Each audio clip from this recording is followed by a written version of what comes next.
My name is Natasha Campbell-McBride. I'm a medical doctor, and I'm the creator of the GAPS nutritional protocol. GAPS stands for Gut and Psychology Syndrome and Gut and Physiology Syndrome. Everywhere there are microbes. In other words, your body is a microbial community. There are far more microbes in you than there are human cells. And even if we look at the human cells, the evolutionary biology is telling us that actually human cells evolved some billions of years ago on our planet from microbes. So you are made of microbes and you are populated by microbes.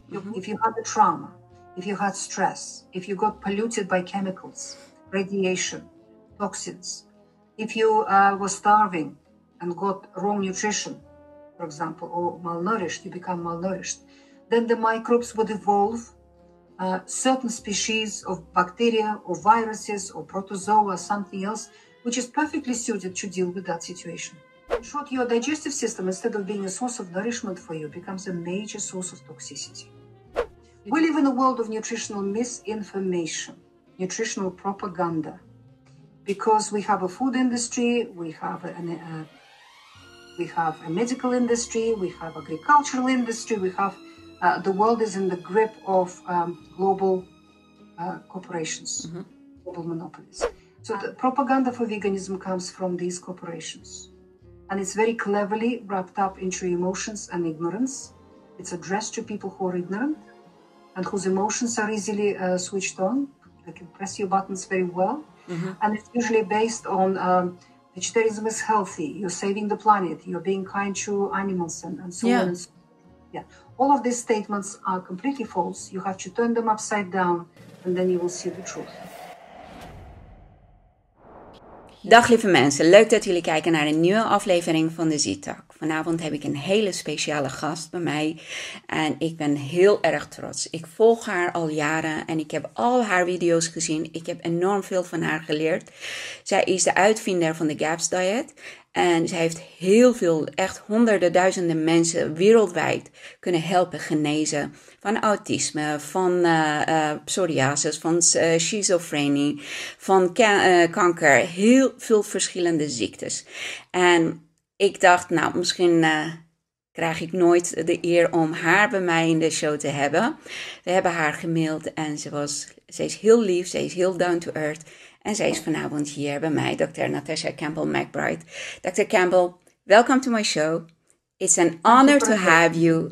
Really, I'm so excited. And I just told my audience that I've learned a lot from you and I owe you a big deal of my health because of your videos.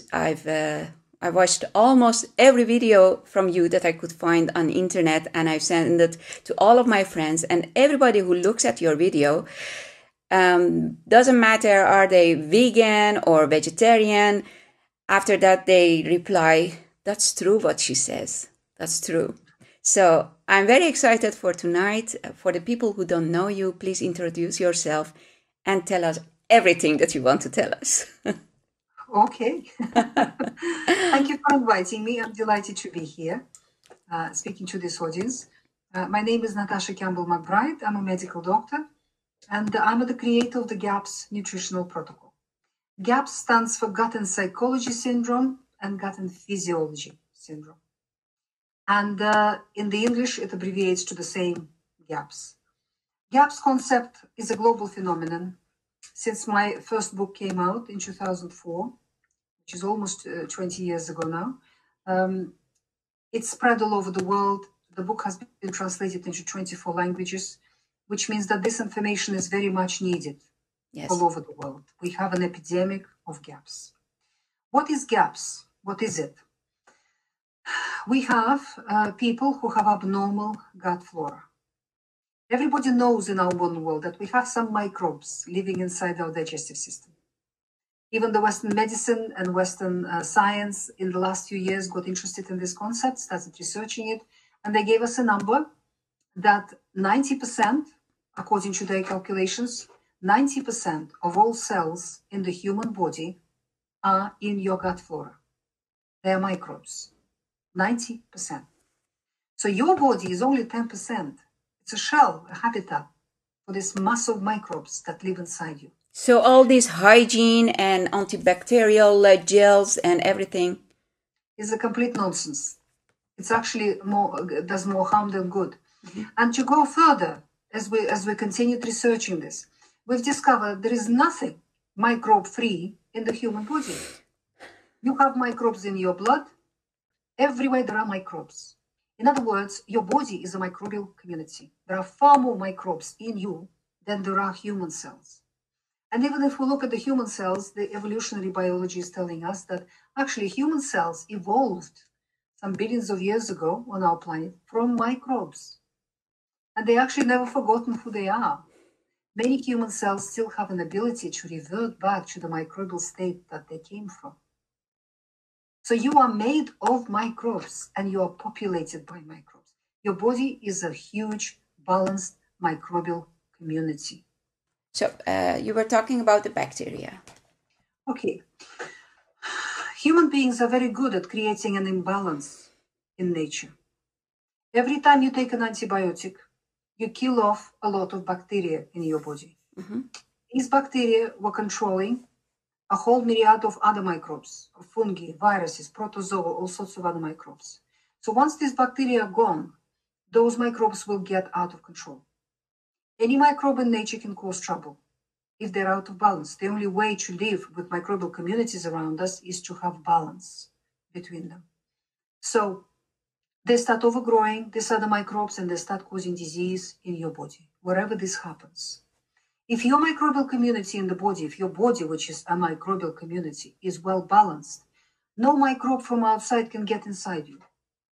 In fact, we now understand that vast number of infections that we get come from within. They don't come from outside. They generate it within your own body. Because microbes are cleansers. They are given to us, this microbial community, to deal with any kind of environmental damage. Mm-hmm. If you had a trauma, if you had stress, if you got polluted by chemicals, radiation, toxins, if you were starving and got wrong nutrition, for example, or malnourished, you become malnourished, then the microbes would evolve certain species of bacteria or viruses or protozoa or something else, which is perfectly suited to deal with that situation. That microbe will deal with the situation, fix the problem, bring your body back to balance, and then it'll revert back, it'll die out and turn back into something else in the body.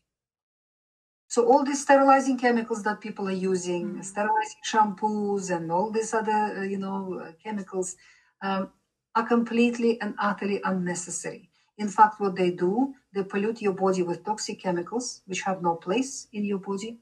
And that will force your body to produce certain microbes to deal with that toxicity. So you may get an infection. Because vast majority of infections that we ever get arise within your body. They don't come from the outside. And when this microbial community is well balanced and powerful, no microbe can touch you. It's like, one human being trying to take a whole planet populated by billions of creatures. These creatures will just... We see something like that right now, what's going on in the world. But Exactly. That's what's happening. We have a situation, particularly in the Western world, where people have damaged bodily microbiome. This microbial community in your body is called the microbiome. People have it damaged. Not only we get antibiotics from doctors, we're now eating antibiotics for breakfast, lunch, and dinner. Because majority of industrial agricultural chemicals that our agriculture uses widely are broad-spectrum antibiotics in their nature. Mm-hmm.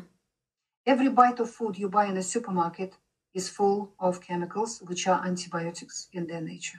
You're eating antibiotics because supermarkets are stocked by industrial agriculture. We have come to a situation now where we have to abandon supermarkets. We have to buy our food directly from farms. We have to choose these farms very carefully.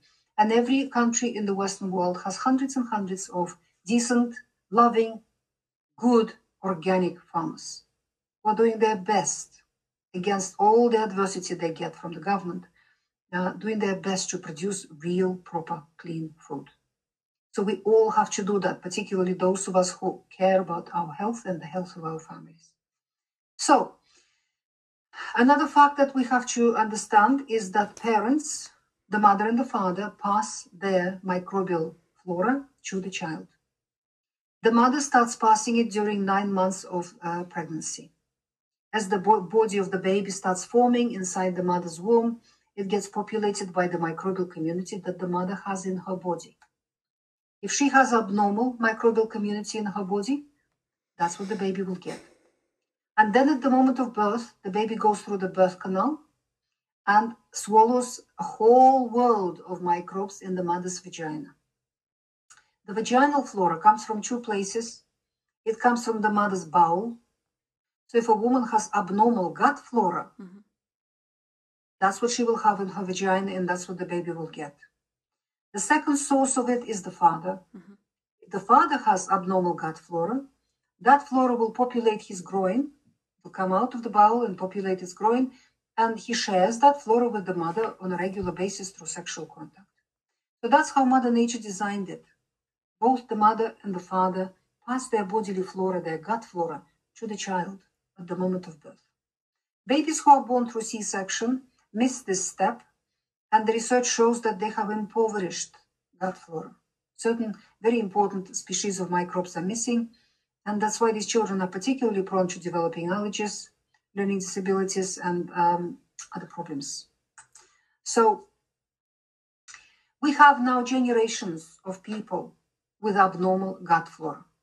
Before I talk about the health of a child in my clinic, I always talk about the health of the parents and grandparents. And a typical picture has emerged. If the grandparents acquired, maybe were born before the Second World War, in the 40s, perhaps early 50s, they got perfectly good gut flora from their parents. The kind of gut flora that humanity passed through generations for thousands of years.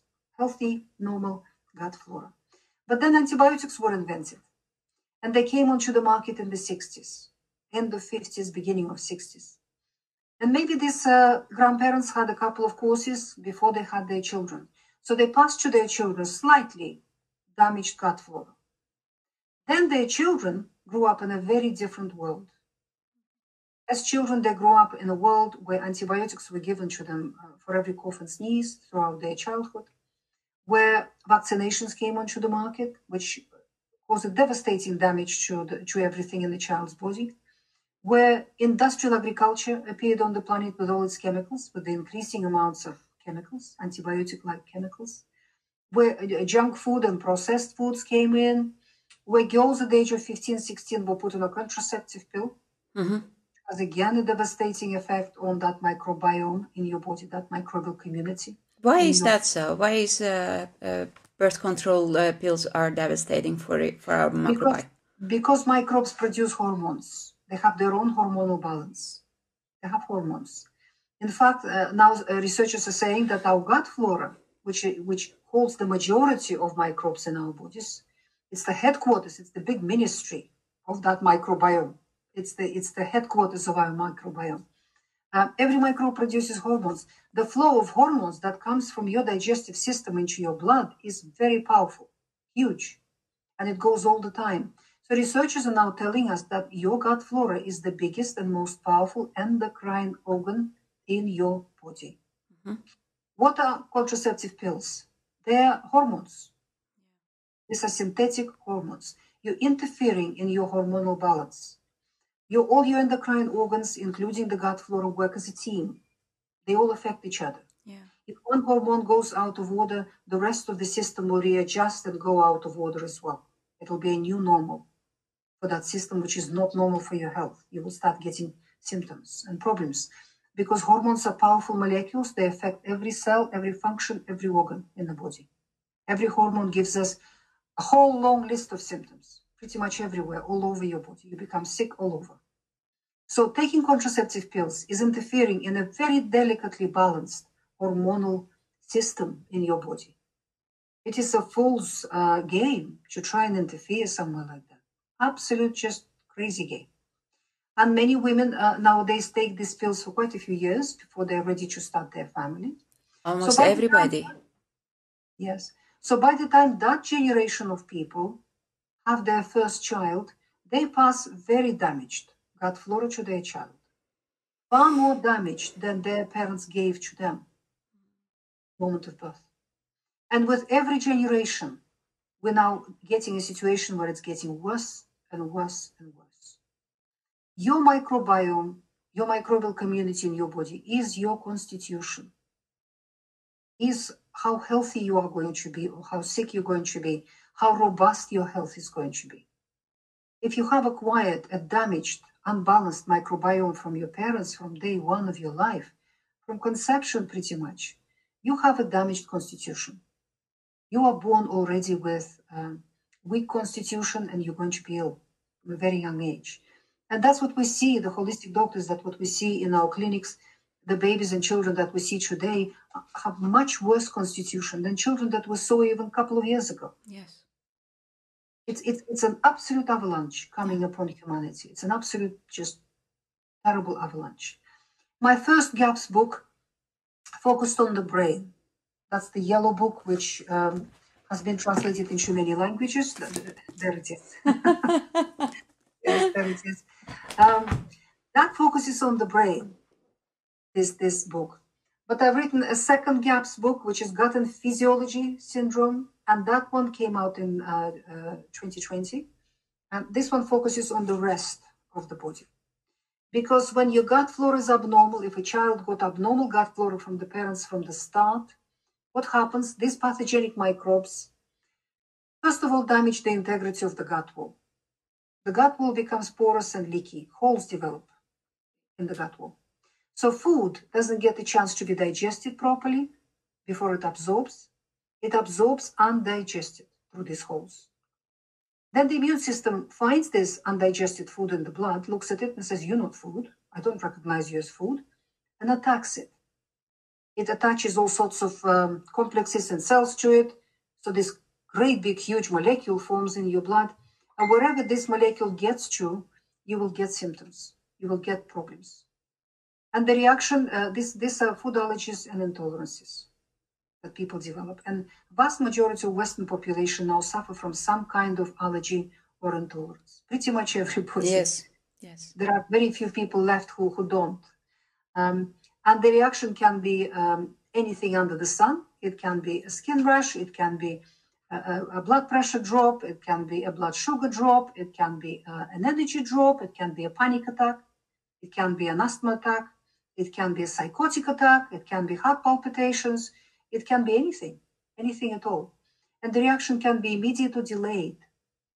So on any given day, you have no idea what you're reacting to. The fact is that you're reacting to everything you eat because most of your foods absorb undigested because your gut wall is like a sieve, big holes in there.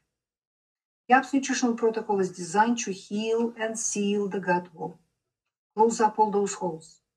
So once that happens, food allergies and intolerances disappear in people one by one. Another thing that happens when the gut flora is abnormal, unbalanced, these microbes that overgrow in the gut flora eat the food that you eat and convert it into millions of poisonous chemicals, downright poisonous. These chemicals also absorb through that damaged gut wall, finish up in your blood, in your lymph, and wherever the blood and lymph will carry them, whichever organ they get to, they will cause disease. In short, your digestive system, instead of being a source of nourishment for you, becomes a major source of toxicity. You develop a lot of toxins in the body, and you are malnourished because your food is not digesting properly. You are not being nourished properly by your food. So this is what GAPS is. You've got a digestive system which is poisoning you. You have a microbiome which is unbalanced. And instead of singing a beautiful symphony of health, your body is singing something like a heavy metal cacophony. It sings a cacophony of disease. And disease can develop anywhere at all. The second GAPS book, the blue book, focuses on autoimmune illnesses, on chronic fatigue syndrome, on fibromyalgia, on allergies, on asthma, eczema, hay fever, on hormonal abnormalities, neurological illnesses, and on cancer. Even cancer. Cancer is the whole body disease, and it is a disease of toxicity in the body. When your body gets polluted, the microbiome in your body, that microbial community that your body is, has to deal with that situation. And it will push production and proliferation of fungi. Because fungi have an ability to deal with particular toxins in the body. So every cancer is a fungal overgrowth in the body. It's a fungal nest. If it's a lump. If it's systemic, then it is a systemic fungal infection. That's what cancer basically is. So, if you ask any microbiologist, what is the most powerful influence on a microbial community? Let's say in a petri dish in a laboratory. The answer will be immediately food. You change their food supply. Everything changes within 1 hour in that petri dish. Yes. Certain microbes disappear, other microbes proliferate, and the whole microbial community changed. Because your body is a microbial community, food is the most powerful influence on your health. Yes. There is nothing that gets even close to the effect of food on human health. So whenever there is any kind of health problem, the first thing that needs to be changed is the diet, is what you eat. And the GAPS nutritional protocol that is described in these 2 books that I've shown you is designed specifically to rebalance your microbiome in your body, not only in the digestive system, but everywhere else in your body. So it stops singing a cacophony and starts singing a proper symphony, a symphony of health. And that's what it does. I don't write my books from any scientific studies or from any books. My teachers are my patients. You are a doctor. You didn't say that when you introduced yourself. You are not. I'm a medical doctor. That's right. I'm a medical doctor. I don't, my patients are my teachers. Their suffering, their symptoms, their pain, how they progress through the disease, what happens to them. That's the information that I get from my patients. And what my patients have taught me, that there is nothing incurable.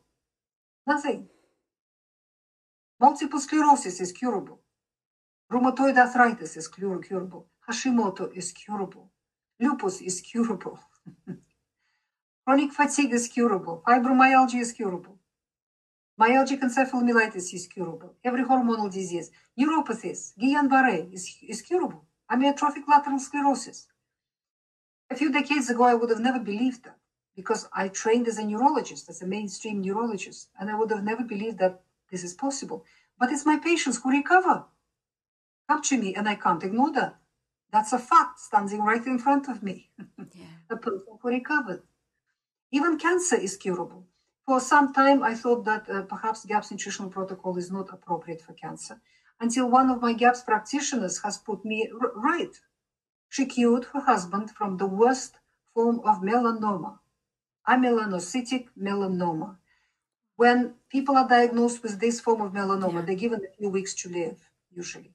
She cured her husband with the GAPS diet from this form of melanoma. That happened now 12, 13 years ago. Since then, she's written a book, and the book is available online by Mimi Grant. She's a certified GAPS practitioner. What's the name of the book? How to Beat Cancer, I think it's called. But if you put Mimi Grant, Mimi Grant, you will find it online. It's an electronic book. I have been training health practitioners for more than a decade now. So we have thousands of certified GAPS practitioners around the world. And the training has been put now online. We have put it online because the whole world's gone online. So we're training people online at gapstraining.com. So if some of you are medical practitioners and you would like to get trained how to implement the GAPS nutritional protocol, please go to gapstraining.com. Should you be a doctor to get that kind of training? No, not necessarily. We have training courses now for health practitioners, and this can be nutritionists, dietitians, nurses, doctors, homeopaths, osteopaths, naturopaths, and other health practitioners. But you have to have a medical background. Yes. Okay. But We now have another profession called GAPS coaches, and it's very successful. It's a different training course. This course is for people who don't have any training. But there are people like you who went through the diet, healed themselves, healed their family members, healed their loved ones. They've got a lot of experience and they would like to help other people. So we give them a course and they become professionals and they practice. And we now have hundreds of them and they're very successful, very successful. We have 2 more courses launching just now. One is for GAPS baby course. This is for families who would like to have a baby and are worried about any kind of health concerns that the family may have, or families who already have a sick child and would like to have another baby and want to do the best to avoid illnesses in the following baby. So if you join that course as a family, you will learn as you go through the pregnancy, you will learn what to do, what not to do, and how to ensure that you produce a healthy child in your family. We have another course now for people who would like to start the GAPS protocol themselves, who have illnesses. And you can sign up for that course and you can go through the course at your own pace as you're implementing the diet. Because many people are ill, they don't have a lot of energy, they're tired, not be able to focus very well. So it's difficult for them to just absorb so much information at once. As you sign up for that course, you will be held by the hand, literally. You will be taken through the whole protocol by the hand, learning bits and pieces at a manageable pace. Your questions will be answered and you will be doing it basically under the guidance of a teacher. So we have that course now being launched. We'll have another course for GAPS chefs, for the professional chefs who would like to use the GAPS diet in their practice and their work. And there will be other courses too. But at the moment, we have these 4 courses that you can sign up at gapstraining.com. So this one practitioner has put me right about the cancer. Beautiful. But what is GAPS? What kind of diet is that for people who are interested? We have a person with abnormal gut flora, unhealthy gut flora. And that gut flora is poisoning the person and causing disease. Because make no mistake, every chronic disease is born in the gut. Everyone. You may not have digestive symptoms. Some people with, let's say, depression or, I don't know, rheumatoid arthritis, you ask them and they say, well, my gut is all right. No diarrhea, no constipation, no pain, no gas, no indigestion. I'm all right in that department. But then when we put them on the diet, rheumatoid arthritis disappears. And when we test their gut flora, we'll find that it's very abnormal. The thing is, you see, we're all born with a different constitution, and all of us have strong points in our constitution genetically and weaker points.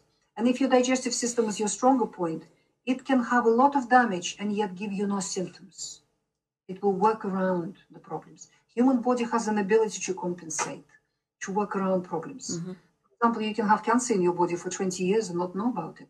Until the first symptom appears. The body just works around it. The same happens with these people. Their gut is very damaged, and that's where the roots of the disease are, but the person has no digestive symptoms.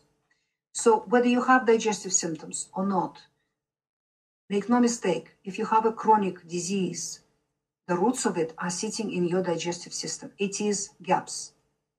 We have many diagnostic labels that the mainstream doctors give people. All of them are purely descriptive.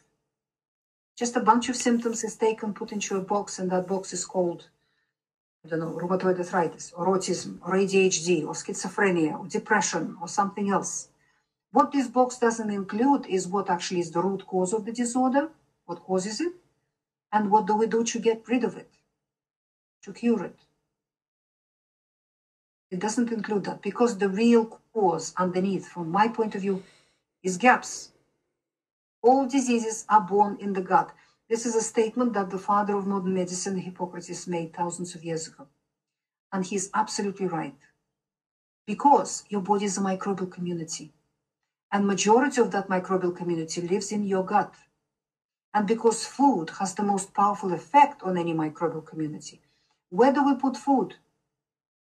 Into our digestive system, right? That's where it goes. So that's the first place that gets changed and altered by the food. And that's a good news, because food is something we can change. It's within our power, it's within our hands. It gives us power. Human body is a miraculous creation. It has every ability to heal itself programmed into it. When you heal, it's your own body that heals itself. Not the doctor, not the pill, not the diet, not anything else. Your own body. All you have to do is work with your body, respect it, because it has infinite wisdom in handling itself and healing itself and sorting itself out. Respect it, listen to it, what it needs, and give it what it needs. Instead of that, our modern medicine just throws things at the body and treats the body like something silly that doesn't know what it's doing. Yeah. That we are clever scientists and we've got, with all our science, we know what we're doing, we're going to fix you. And as a result, more damage done is good. Of course, there is place for all forms of healing in the world.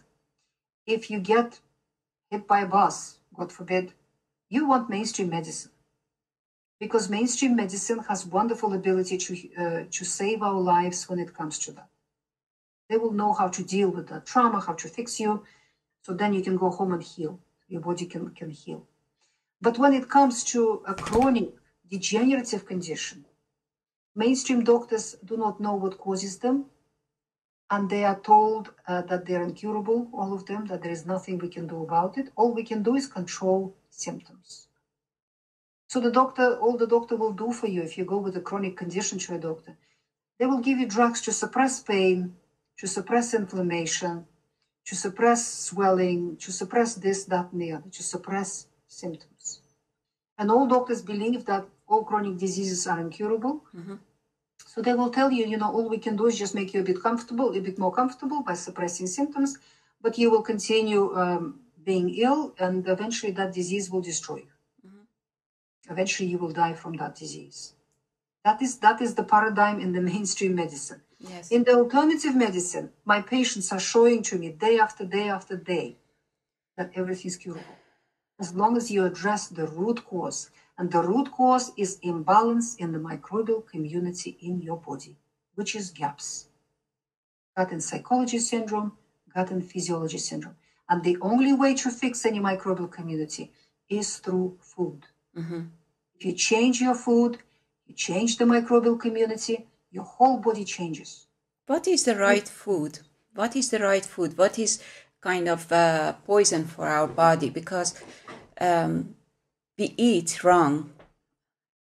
Everybody, Absolutely. almost everybody. The first thing that we need to understand, that when Mother Nature created the human body, at the same time it equipped it with, it supplied all the right foods for the human body.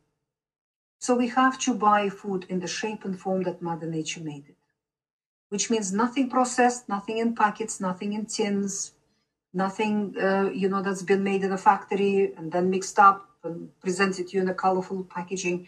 Those are the things that cause chronic diseases in the first place. Everything should be bought in a natural state, the best quality you can find, and cooked at home. So we have to go back to the kitchens and we have to start cooking.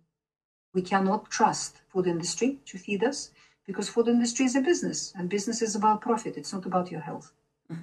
So you are about your health. You have to heal your body.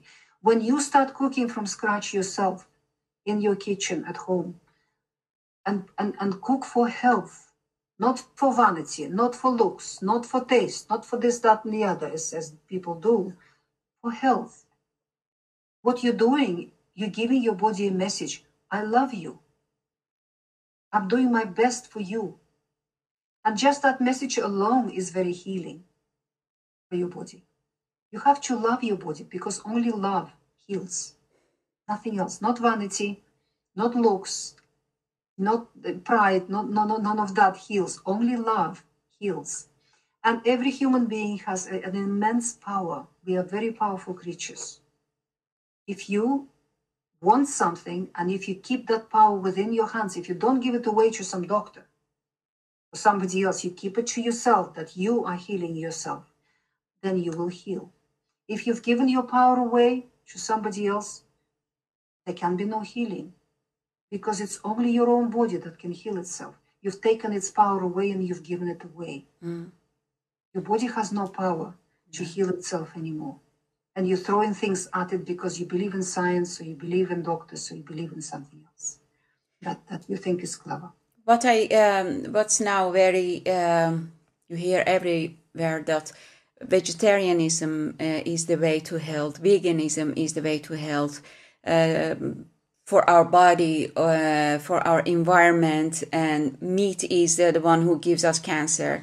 I've seen personally miracles from eating meat, and I would love you to explain to us what's the right food, is it right what we know, and how important is the right food? Tell us everything. Absolutely. Absolutely. This is a very good question. In fact, I've got a book on the subject called Vegetarianism Explained. And I think this book is translated into Dutch. I think it is available in your language. Yeah. I hope so. I will look for the link and I will put it under the video. Yeah. Yeah. We live in a world of nutritional misinformation, nutritional propaganda, because we have a food industry, we have a medical industry, we have agricultural industry, we have the world is in the grip of global corporations, global monopolies. And the more we look into that direction, the more we realize that the same small group of people owns all of the corporations. So first they make you sick with the agriculture and the food industry, and then they sell you drugs, and then they get your money through the medical industry. And the governments are made by them and put in place by them to serve the whole system. Yes. So the governments will always give you the message of those corporations and those who own these corporations. And what we have to understand that it is profitable for industrial agriculture to grow plants, highly profitable, completely unprofitable to produce meat, eggs, and milk. So it is within their commercial interests to make the whole planet vegan. So the propaganda for veganism comes from these corporations. And it's very cleverly wrapped up into emotions and ignorance. It's addressed to people who are ignorant and whose emotions are easily switched on. They can press your buttons very well. And it's usually based on vegetarianism is healthy, you're saving the planet, you're being kind to animals, and so on and so forth. Yeah. All of these statements are completely false. You have to turn them upside down, and then you will see the truth. And that is what is described in this book. So what we need to understand, that all energy on our planet is recycled. New energy comes from the sun. In order for something on our planet to capture the sunlight and convert it into solid matter that we can touch and we can eat, Mother Nature created plants. Plants are wonderful. They've got photosynthesis. They grab the sunlight and turn it into green mass. Then, in order for something else to eat the sunlight in the form of plants, Mother Nature created herbivorous animals. Cows, deer, goats, giraffe, antelope, and other herbivorous animals, they eat plant matter. And in order for them to be able to digest that plant matter, Mother Nature gave them a very special digestive system called rumen. A cow has enormous 3 stomachs, full of microbes. Because the scientific fact about plant matter is the only things on our planet Earth that can digest plants are microbes. The only things. Nobody else can digest plant matter. It's indigestible. The cow does not digest the grass herself.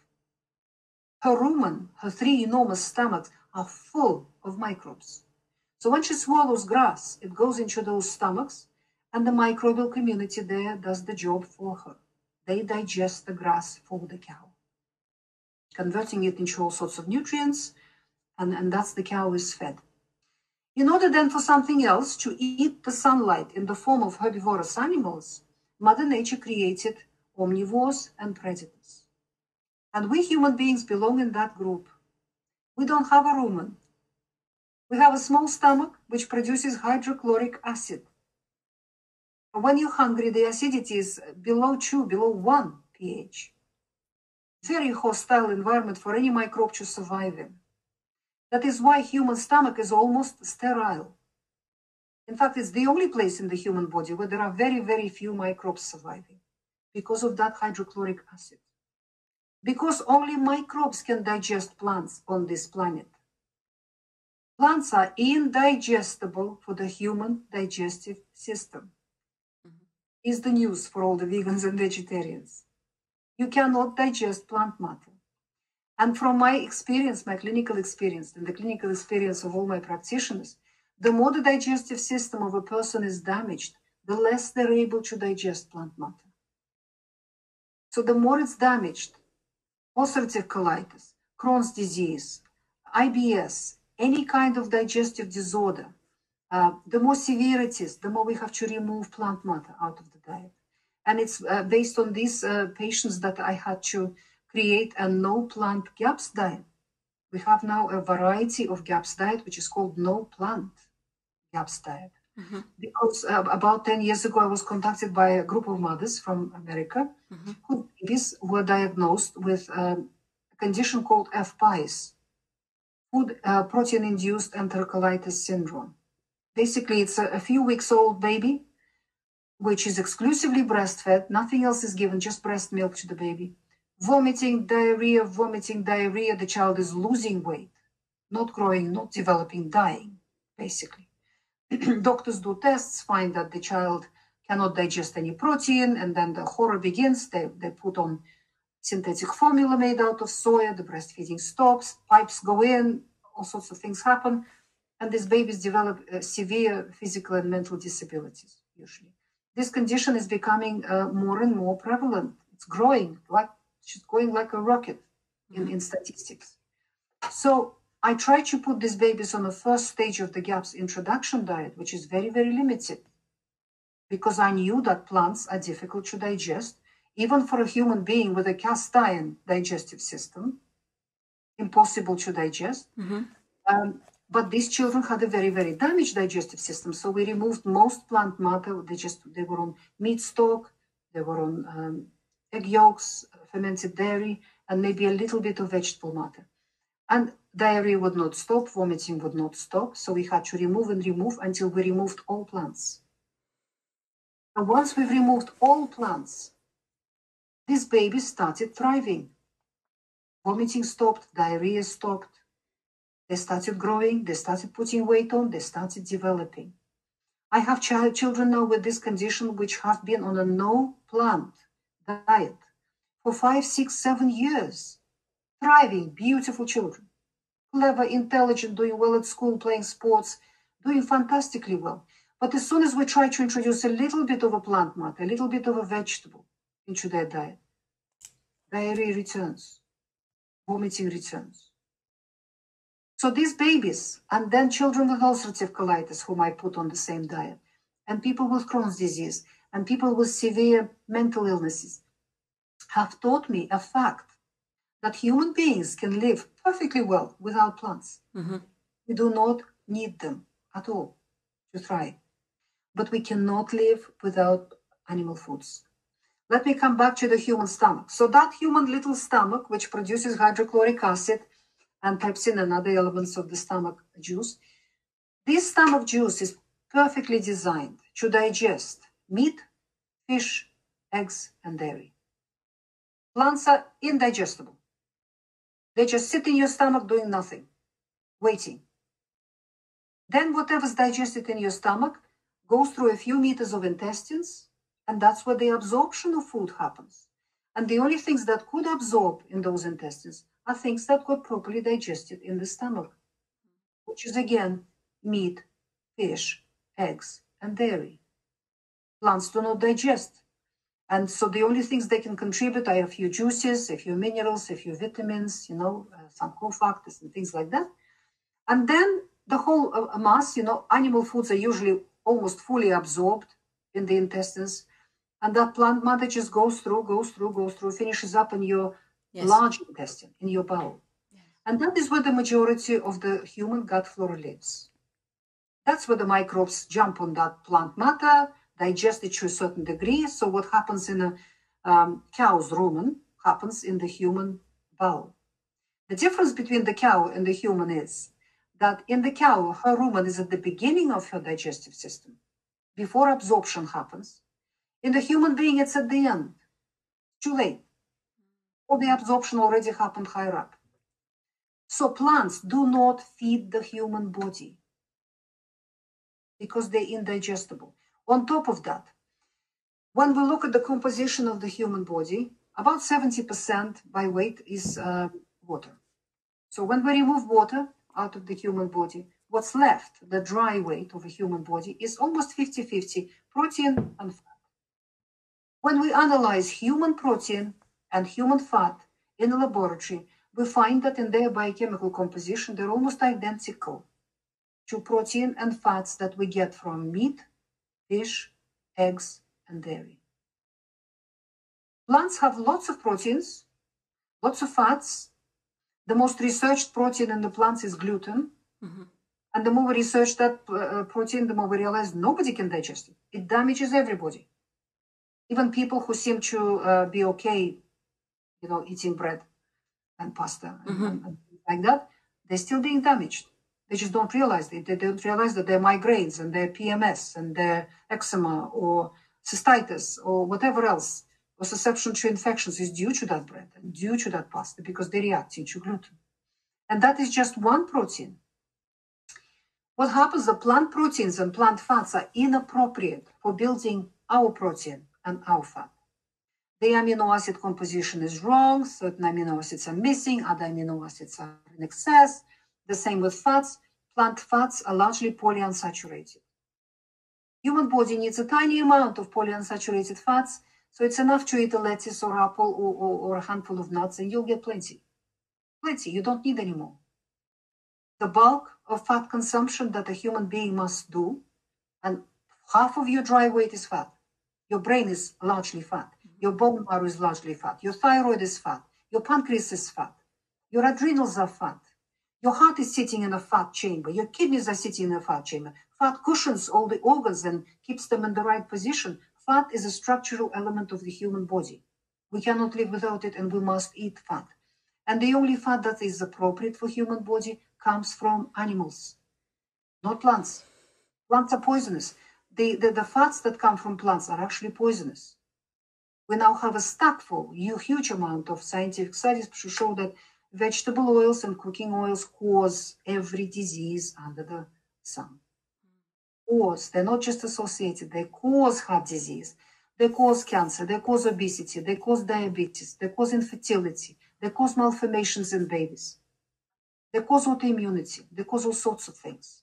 Nobody should be consuming vegetable oils and cooking oils. We should all cook on lamb fat, beef fat, goose fat, duck fat, pork fat, ghee, butter. And that is what our ancestors did for thousands of years. And they were much healthier than our modern humans are. And the more fat the human being consumes, animal fat, the healthier they are. Yeah, but they didn't use as much as sugar and carbs as we do today. Yes, that's right. These are processed things. Nobody should be eating processed things. Mm-hmm. Nobody should be eating things that Mother Nature didn't give us. Mm-hmm. Mother Nature didn't give you sugar. No. It gave you sugar beet and sugar cane. For all vegetables and fruit, you can extract sugar from. And now our industry keeps exploring, trying sugar from agave plant or trying sugar from coconut or trying to extract sugar from beetroot or from something else, because all plants contain some sugars and you can extract them.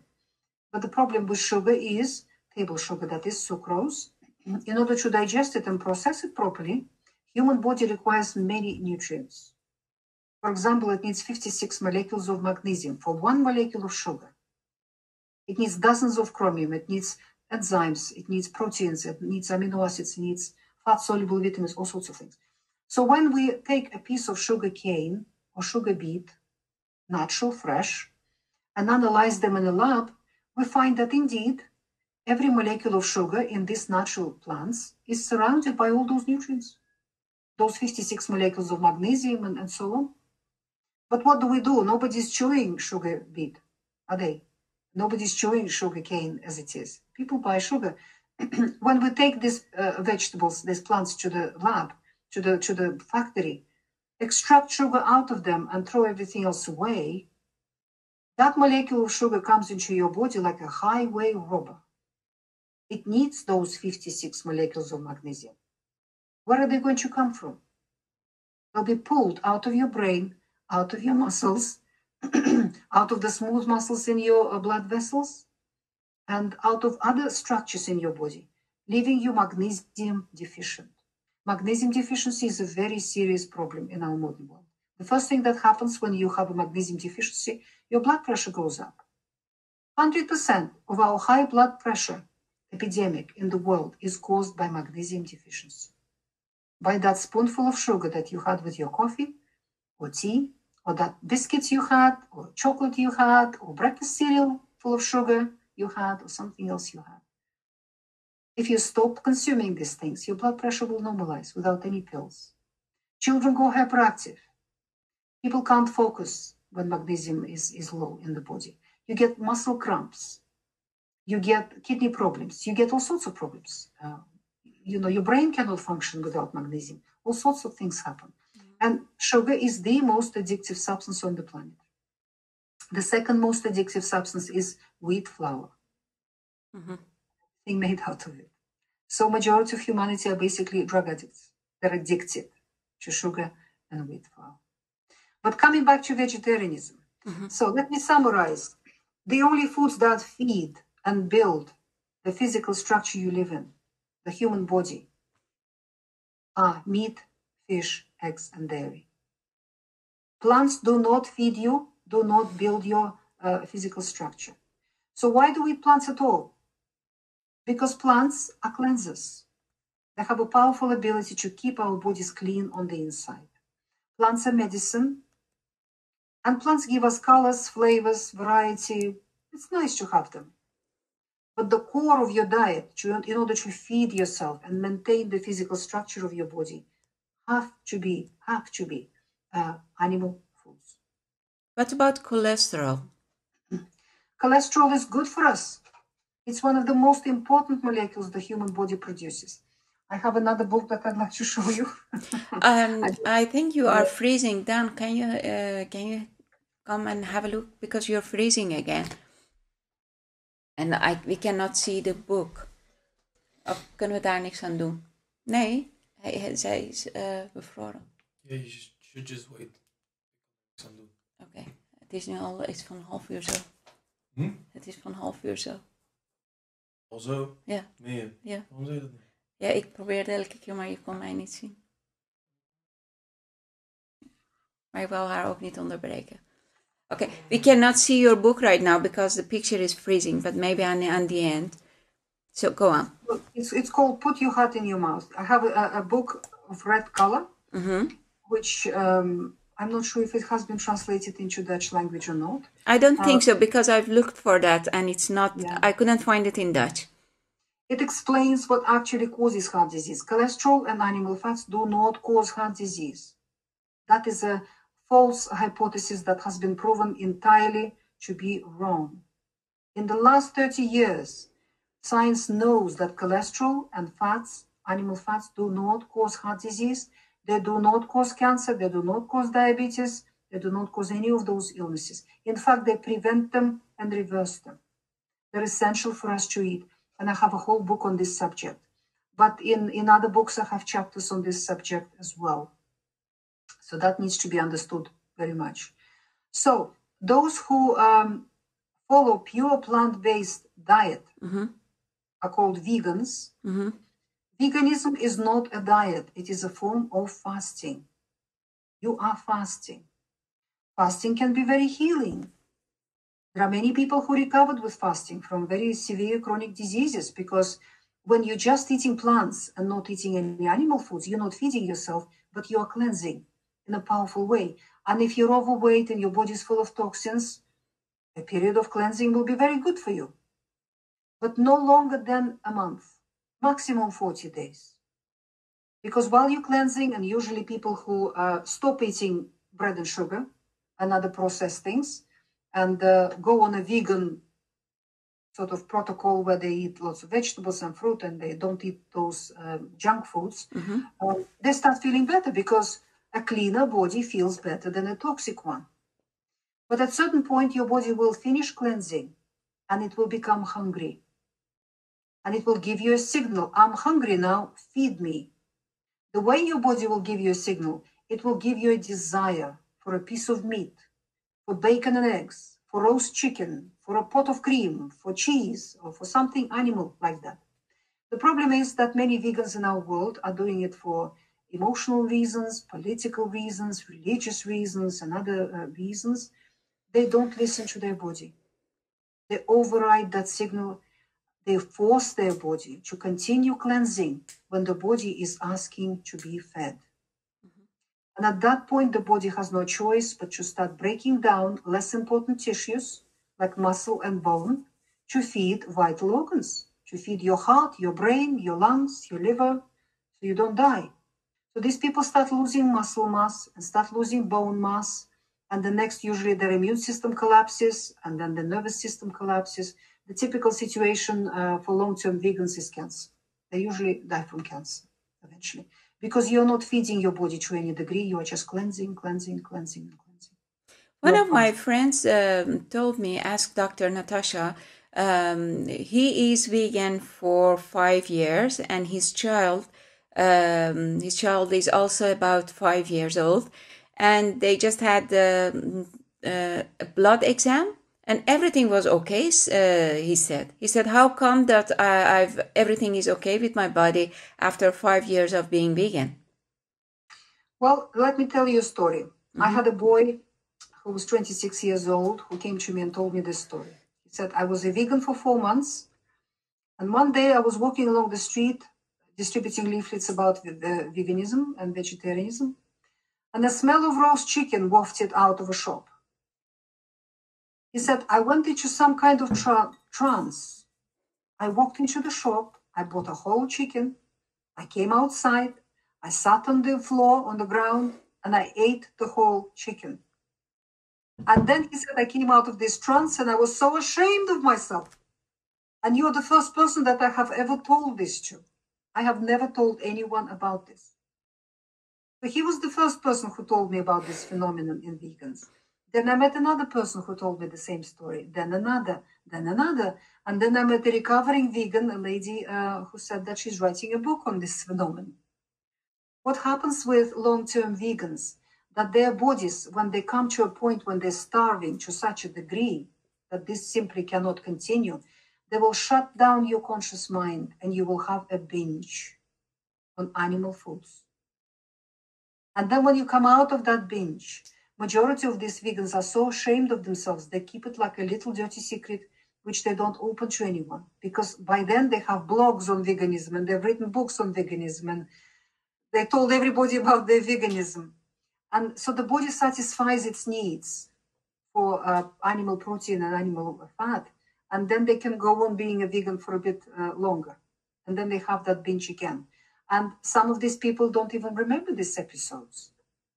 It is now a known phenomenon in long-term vegans. So if you meet a vegan who looks all right and says, well, I've been a vegan for 25 years, look at me kind of thing, don't believe it. And what about children? Because they also make their children go vegan. Because his child of 5 years, he didn't have any animal food at all in his whole life. That child hasn't had any animal food. These people may not tell you.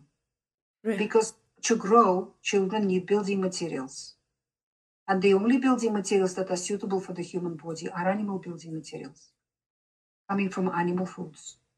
So these people periodically probably eat dairy, eat eggs, at least, if they don't eat meat.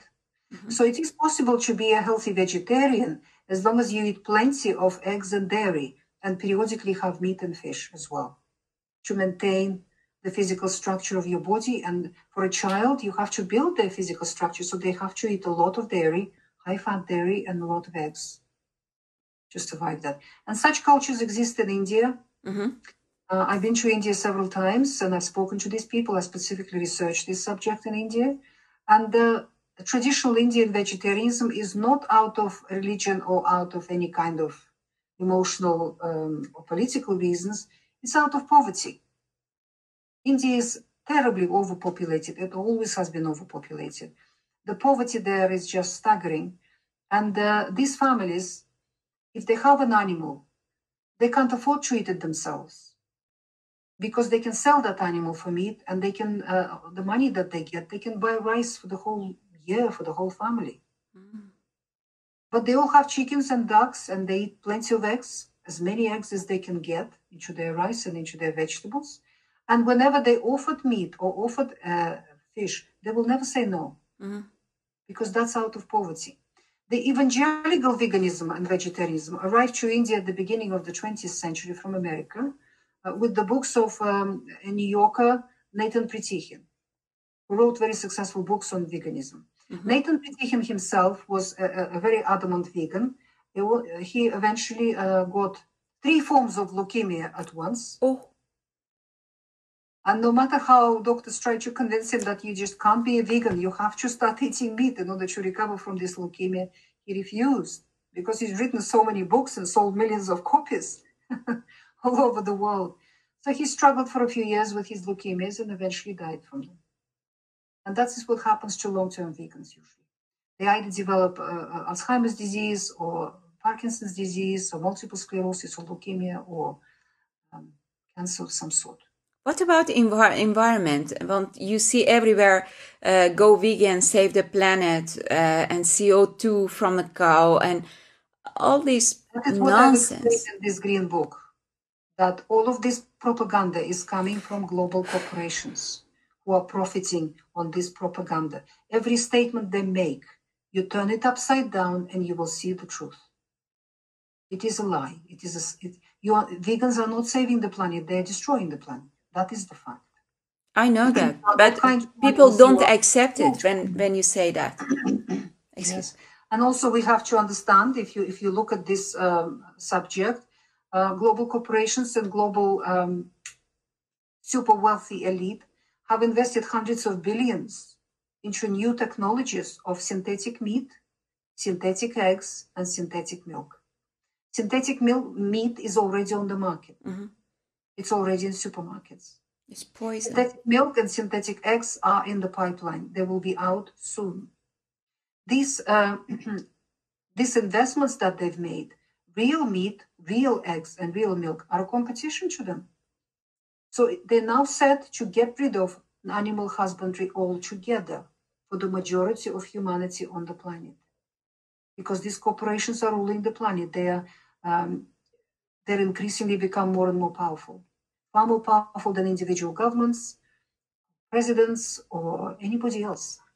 They're ruling the planet, these corporations. And they are motivated by greed and by profit. Because they're commercial companies. That's all there is to it. So there is already a legislation which is called the Sentient Beings legislation, which has been given to all the agricultural ministries of every country already. Your country will have it too. They just, waiting for an opportune moment to actually introduce it to the population. They're waiting because they know that this legislation is so outrageous, people will just reject it. Oregon, the state of Oregon in America, tried to implement it. The outcry was so powerful they had to withdraw. Basically, what it says, that animals are sentient beings and we must not kill them. We have no right to kill them. That milking cows is rape and taking eggs from chickens is stealing. And that human beings should not be eating any animal products at all. If you have pet animals and that pet dies naturally, only then you can eat that animal. So that's what this legislation basically states. And this legislation has been created with one purpose only, to protect commercial interests of all these global corporations who are now producing synthetic meat, synthetic milk, and synthetic eggs. Those people who rule that world, they eat steak every day. They've got their own farms. Yeah. The favorite food of Bill Gates is hamburger or something like that, Exactly. grilled hamburger. Exactly. Oh, they've got their own organic farms. They're eating animal food. They will never put that synthetic stuff into their own mouths and mouths of their families. Absolutely not. But for the majority of humanity, that will be the only thing that will be available. real meat, real eggs, and real milk will become so expensive Yes. and so unavailable that majority of people will not be able to even access them. They will live on synthetic stuff. That is the plan. Mhm. And if we don't stop them, then we will have to live with that. And our children too. It's a nightmare. But why do you say that veganism and vegetarianism is destroying the planet? Because they are eating only green and they are not killing any animals. Why do you say that? I know that, but I want you to add. Yeah. I'm an organic farmer. I have a farm. My family, we produce all the food for ourselves and for our volunteers here on the farm. So I know from first-hand experience how things work in nature. On a proper organic farm, it is easy to produce meat, milk, and eggs.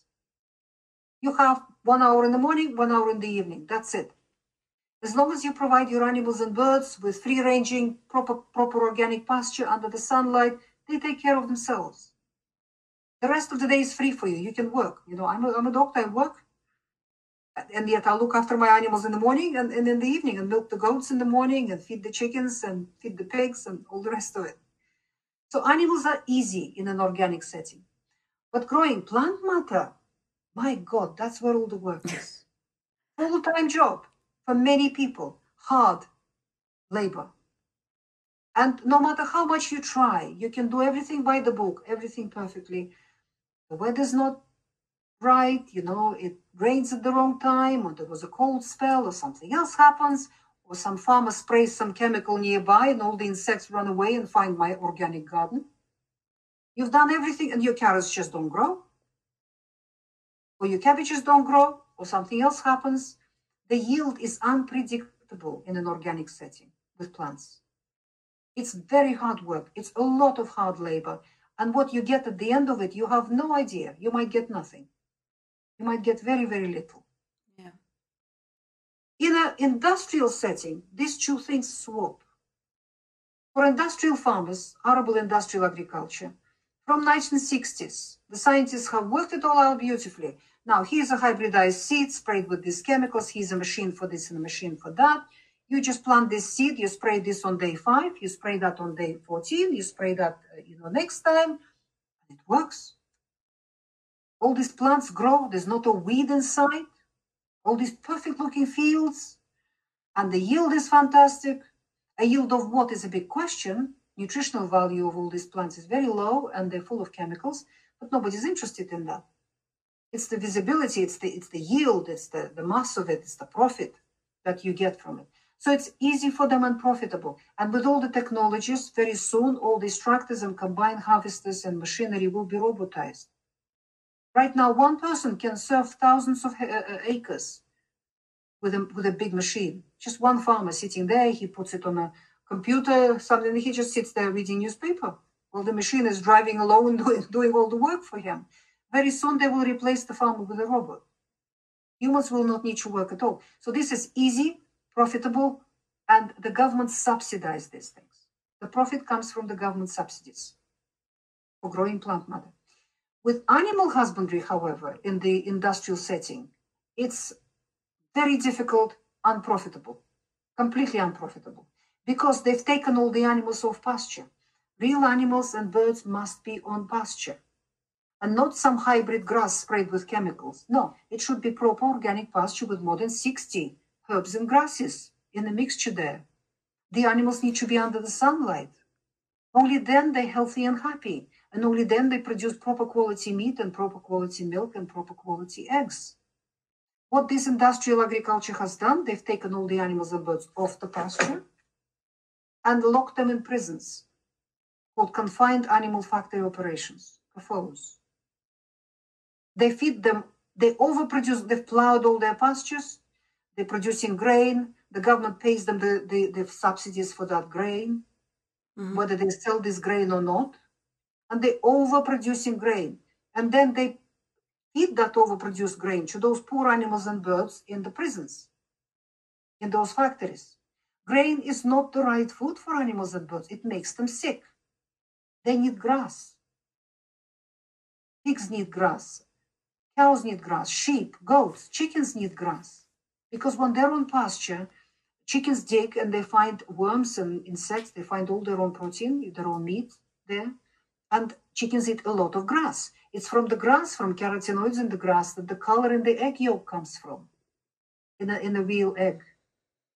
And it's very, very healthy for you, that color. Where does color in the supermarket egg come from? From a synthetic dye that's added into the feed of the chickens. Artificial chemical. How can that give you any health? There is a big, big difference between the real egg from a pasture-fed chicken and an egg that you buy in the supermarket from a chicken that spent a very short, miserable, sick life in a prison. Yeah. All these animals in these prisons are sick. They stand in their own excrements. They eat food inappropriate for their physiology. So they die from cancer by the age of 3. They all have arthritis. They all have infections all the time. That is why these farmers have to feed them antibiotics every day, steroids every day. These things are expensive. Animals die all the time. Vets are saying that this animal is not suitable and that animal is not suitable, so they lose a lot. So it's unprofitable. That is why industrial agriculture wants everybody to be vegan. And they want to get rid of animal husbandry. And lots of these animals that they produce on that way, they get killed for McDonald's and KFC, and These are sick animals that are being killed. Yeah. How can a sick animal give you healthy meat or healthy milk or healthy eggs? No. This is, besides what you need to understand, that there is a new science of biophysics which studies energetics. And what they tell us that food is information. Mm-hmm. Information carries a vibration. The information that is in a piece of meat in a supermarket or egg or milk is an information of suffering, pain, disease, grief. You're eating suffering. That's the information that comes into your body. How can you be healthy from that? That's also the information that they let you see on television. And that's the reason that lots of people say, I don't want to eat anymore because I'm not going to allow that. If I eat meat, I'm helping them. Exactly. Well, there is organic farming in the world, all over the world. If you get to a farmer's market on a weekend, speak to the local farmers who are selling their produce there, ask them, can I visit your farm? And then on a weekend, just get your whole family into the car and spend a lovely day on the farm, visiting animals and with your children. Mm-hmm. And a good farm will be very happy to invite you. He's got nothing to hide. There will be no bags of chemicals anywhere. There will be no refrigerators full of antibiotics and steroids. His animals are on pasture. His birds are on pasture. And they're healthy and happy animals. When the animal is happy like that, the information that you're eating from that meat and milk and eggs is happiness, is joy, is love, because the farmer loves his animals, loves his birds, loves his soil. So his produce carries information of love. But once you found these farmers, you buy exclusively from them. Then you will bring health to your own family and you will support a good farmer. You will give him a livelihood because Western governments are serving global corporations. Yeah. They make the life of these organic farmers very difficult with their legislations and their meddling. And the only farmers who survive are the ones who have a good customer base, people who buy directly from them. So what I recommend to my patients who live in a city, I put them in touch with each other. So they form little cooperatives, little groups. So when they found all these farmers outside the city, one person drives once a week, gets produce for everybody, for the whole group, and then people come to their house and pick their bits and pieces. Next week, somebody else does that. The week after, somebody else does that. Mm. Once the group becomes big enough, the farmer is happy to deliver for the whole group. Yeah. You don't even have to drive out of the city anymore. All it takes is getting organized. But they are destroying farmers in the Netherlands. They are really destroying them. If the customers buy directly from the farmers, then these farmers will be strong and they will be able to withstand it. No government is going to forbid for them to do any activity anymore. So it's getting very scary. They are taking away everything who can help you to get healthy and get strong. But People have to stand for their rights. They have to fight. You have to understand that from time immemorial, governments were created by the wealthy to protect their wealth from the poor. Mm-hmm. Then they created the myth of democracy. Yes. And they gave the population this fairy tale that the government is from the people, for the people, that we're here to serve you. That's a fairy tale. The governments always served the wealthy and protected their wealth from the poor. That is the purpose of every government in the world. So the government is not your friend. You have to fight it all the time. Really? You have to stand up for your rights. Yes.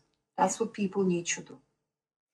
My next question is, how important is eating meat for pregnant ladies? And vital, absolutely vital. You can drop the vegetables. We have been brainwashed for decades. Yes. That all you need to eat to be healthy, fruit and vegetables, fruit and vegetables, fruit and vegetables, nothing else. Mm-hmm. Human beings can live perfectly well without fruit and vegetables at all. We don't need them. We don't have to eat them. They're not even good for us if they are produced by industrial agriculture. Drop the fruit and vegetables. If you eat eggs and bacon for breakfast, if you have a good piece of meat for lunch and a good soup, good meat stock in the evening, you'll be healthy. And fermented dairy. Vegetables are just something to decorate your meat and to give some flavors and colors and to just some variety. They say that bloating is very normal. If you eat meat, you can eat tons of meat, but you don't feel bloated. But with fruit and vegetables, you will easily feel bloated. And they are saying it's normal. It's happening. It is not normal. Bloating is never normal. And if you get bloated from fruit and vegetables, you have fungal overgrowth in your digestive system. You have too many antibiotics. You've got a fungal overgrowth. That is why you're bloated. So you have to cut down on fruit and vegetables and work on your gut flora with the GAPS diet. My next question is about autism and epileptic attacks. Autism is growing scarily high, and a friend of mine, she had a normal, healthy son, and his son having from last year is having epileptic attacks. And what they want to do, he's 17 years old, and what they want to do in the hospital, they want to destroy a piece of his brain so that the attacks don't happen anymore. I told her that she can help her son with the GAPS diet, and it means that he has to eat a lot of meat and no sugar. Now, she looked at me like I'm crazy, and she didn't listen to me anymore. But what can you tell us about autism and epilepsy? She should read my yellow book, the Gut and Psychology Syndrome book. I have thousands of people, children with epilepsy, who have recovered fully from epilepsy. It is curative for epilepsy, for the vast majority of cases. So, epidemic of autism. 30 years ago, around the whole globe, only one child in 10,000 was diagnosed with autism. It was very rare, extremely rare disorder. Today, in some American states, we're diagnosing one child in 15. If that's not an epidemic, then I don't know what is. One child in 15 from 10,000. And the researchers have already projected that line by 2025. We are predicted to diagnose every second child. So half of our children will be autistic, and it's not going to stop there until all of our children are autistic. Autism is a GAPS condition. 100% from my point of view, 100% of these children are born with a perfectly normal brain. These were perfectly normal children, perfectly normal babies, but they acquired abnormal gut flora from their parents from day one, and that gut flora poisoned them. A river of poisons flows from the gut, gets into the brain, and impairs the proper development of the brain of the child. Depending on what's happening, what kind of mixture of toxicity comes in, how the child's brain is reacting, some children become autistic, other children become hyperactive. They develop attention deficit disorder, dyslexia, dyspraxia, oppositional defiant disorder, schizophrenia, all sorts of learning disabilities. All of them are gaps, depending on, I said, the mixture of toxicity. And majority of these children don't fit into any diagnostic box. These things overlap with each other because the real cause is gaps. It depends on the mixture of toxins. So that's what autism is. If we catch this child early, remember the child was born with a perfectly healthy brain. But the longer this bombardment of toxicity continues, the more physical damage is inflicted on that brain, which is difficult to reverse. So the younger the child is, when we put the child on the GAPS nutritional protocol, the quicker they recover and the more fully they recover. Mm. I'm happy to say that thousands of children around the world cured themselves from autism. Their parents cured them of autism because they caught them when they were very small and put them on the GAPS diet early. And very quickly these children come out. Because you see, under the age of 5, a child can shake autism off completely. After that age, it's a little bit more difficult because physical damage is being inflicted upon the brain by the bombardment of toxicity. But it's still worth at any age. Every autistic individual should be on the GAPS diet for life. For life. Then they will stay healthy and function well, and you can do the best for that child. When that level of toxicity in the brain builds too high, in a proportion of these children, the brain develops a survival procedure, a safety valve. It sends one electric discharge through and cleans itself up, burns the whole toxicity. And that's an epileptic seizure. So an epileptic seizure is a cleansing procedure for the brain. It's a safety valve. This has been known in classic psychiatry 200 years ago. When they didn't have any medications, when psychotic people were basically put in a cage. When this person had an epileptic seizure, for some time after that, half an hour or a few hours sometimes, this person was becoming normal, lucid, perfectly normal individual, reasonable, not dangerous anymore.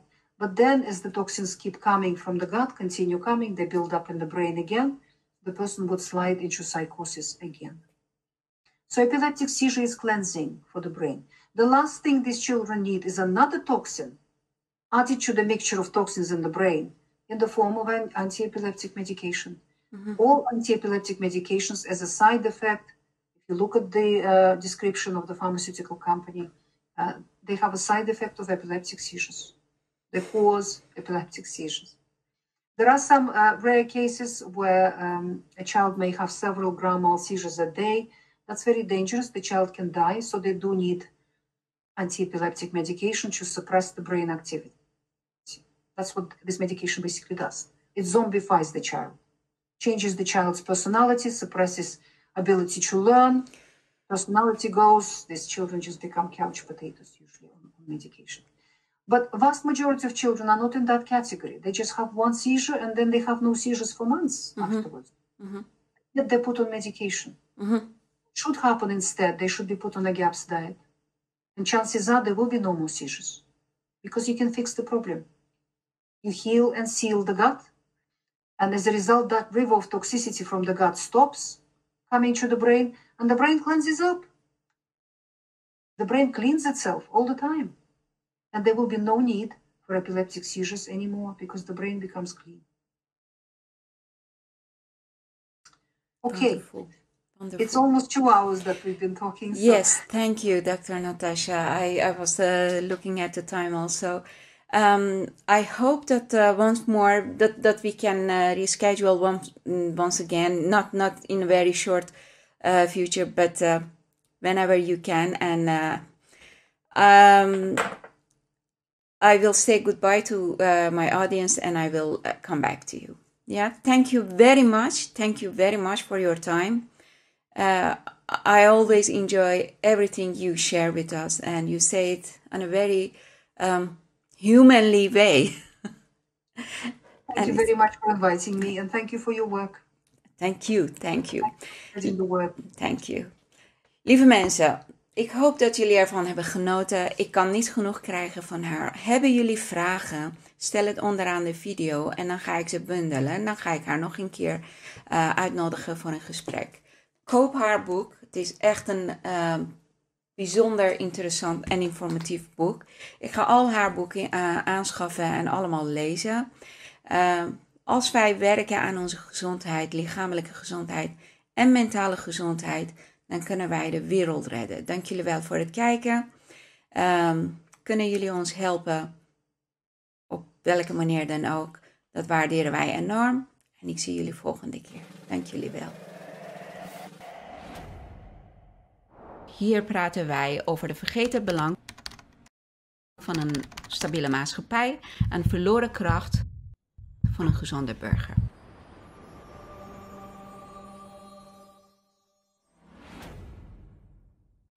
Wil je ons financieel steunen? Klik op de links onder de video. Dankjewel.